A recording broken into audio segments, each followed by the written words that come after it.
Hi, let's do some homework. I want you to spend no longer than 30 minutes on this homework. I've given you 3 difficult questions. It's unlikely that you'll be able to finish them all in the time, but just do what you can. And then do something else. Read a book, go outside and go for a walk, do what you want. Make sure you have a life. Well, let's talk about the questions.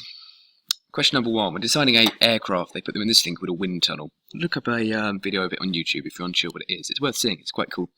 It's a room and air is blown at really high speed through it, artificial wind.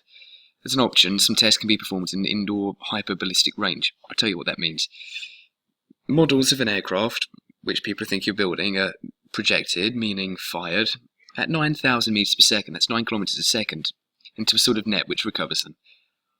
Incredibly high-speed cameras, just ridiculously high speed, photograph the model at exposures of 20 nanoseconds. In other words, between each frame which the camera is capturing, there is a 20 nanosecond time gap.